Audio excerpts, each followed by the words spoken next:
Hey guys, it's James. So today we are actually at a new flip potential that we're looking at purchasing. This is a property that's actually owned by an investor that started the demo, started the prep, and then he ran out of funds and he wants to unload the deal. So let's go take a look at the house and we're gonna talk about the steps we're taking before committing to purchase this property to make sure it is a safe investment.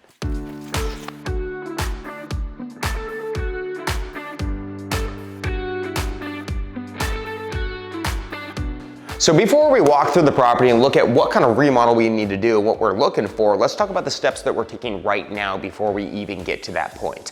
So the first thing we always do when we're buying a property off an investor midstream is we pull a title report.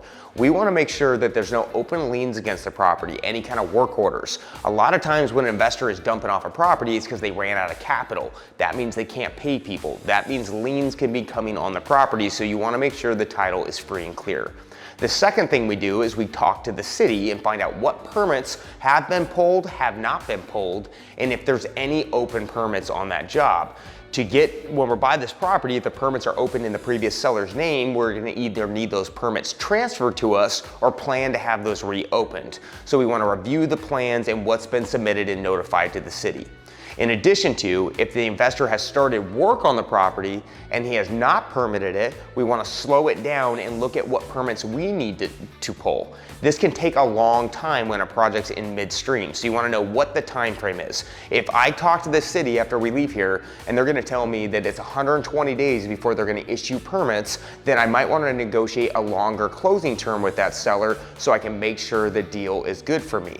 Or I might need to hit the seller for less money than what he wants to sell it for because I need that time. I don't want to buy this property and be sitting in their mess for 120, 150 days just to chew up the capital. So things I'm doing as I'm walking around the property is it's no different than my normal walkthroughs. I'm going through and I'm making my written scope of work, right? So I'm gonna be writing out every little thing that I want to do this property. I'm checking things like mechanical. Where are my light switches? Is it old wiring? Is the plumbing old? What needs to be done? Does the siding need to be repaired? Just like a normal flip. But then the second thing I'm doing is I have to check their plan. So a lot of times I like to get their floor plan sent back to me and see what they were actually trying to do. So what's happening at this property right now, which I don't want to do this plan, is this investor had huge dollars in their eyes and they were going with a huge extensive remodel. This is a 1,300 square foot main floor house with a 1,300 square foot unfinished attic above. This investor was going to drop a new staircase in and then put an additional 3 bedrooms, 2 bath upstairs and then open this up for another guest suite on the main floor. So it's been a 4 bedroom, 3 bath, 2,400 square foot house roughly. In addition to, he was permitting a detached garage in the backyard. Okay, and in this area, that's gonna actually increase the value dramatically. You can usually sell this house for about 1.1 to 1.2 million with that plan. The reason I don't like that plan is because the permitting can take up to 6 months to get. In addition to, that's gonna be about a year-long construction project, 9 months to 12 months. So it's a really long deal and it slows down my cash on cash return. That's okay if he was going with that plan, but that's not the plan I want to do. So I'm going to scrap his permits and I'm going to look at what I can do on the main floor. I want to get in and out of this deal. This house is actually not that bad on the inside and I can kind of salvage a lot of things. So instead of doing a 4-bed, 3.5 bath house, I'm actually turning it into a 3-bed, 2-bath house. And so I'm looking at my existing spaces and what's going on. Again, if you're buying another investor's property, you don't have to do their plan. Do the plan that works for you. His plan is not my plan. And so what I'm doing is I'm walking through all the spaces. Now this investor told me that the house currently had 3 beds, 2 baths with a formal master.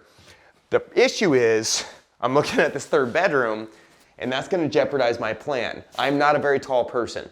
This is roughly about 6 feet long at this, maybe 6'2", probably 6'2", 6'2" within this space. I'm missing 4 feet here. So I need to rebudget, even though he told me the existing floor plan was pretty good, it's not.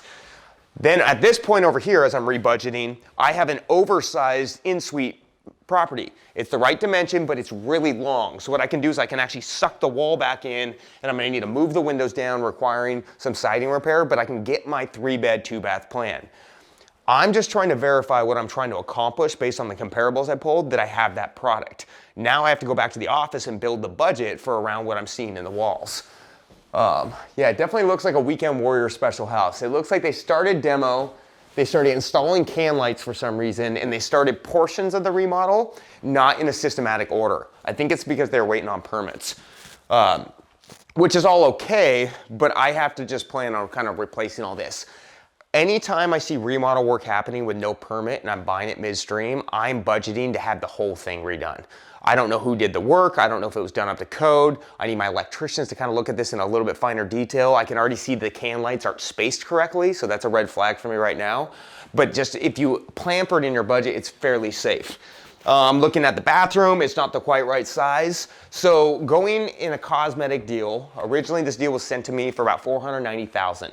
I thought I was gonna put about $100,000 into it and sell it for about $800 with the small floor plan.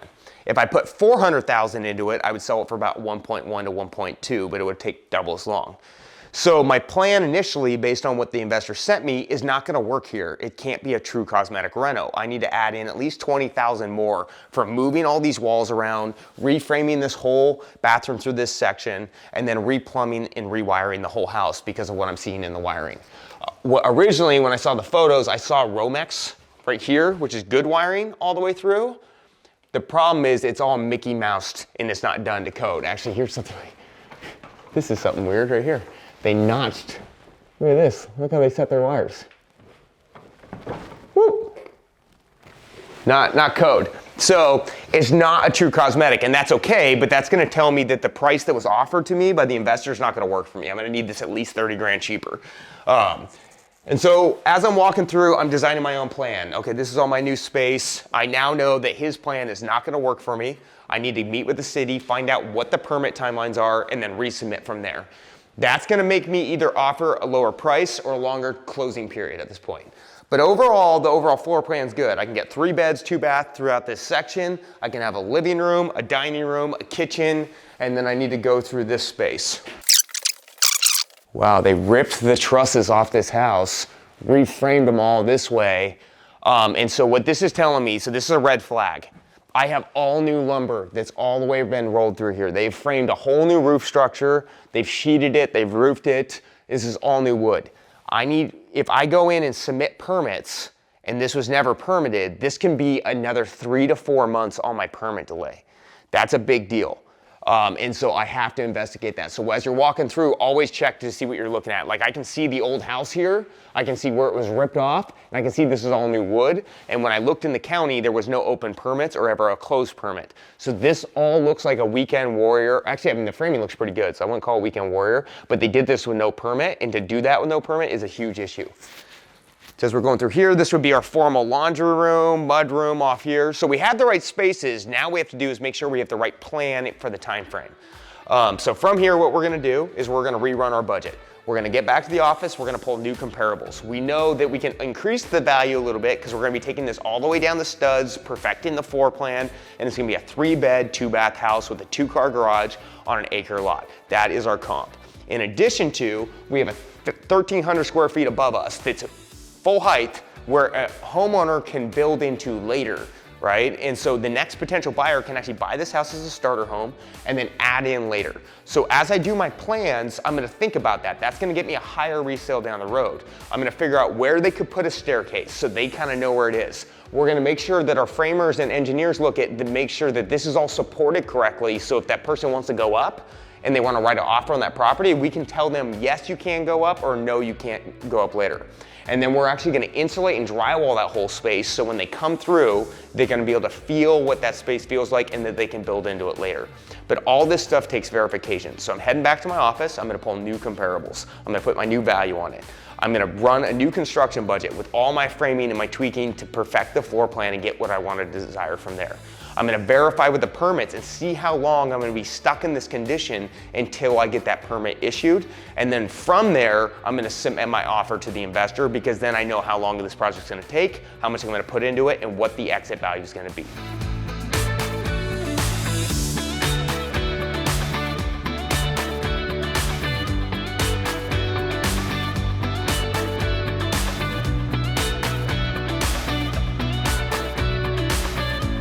So for more flip tips or to make sure that you're buying that next safe investment, check out ProjectRE on YouTube or jamesdainard.com.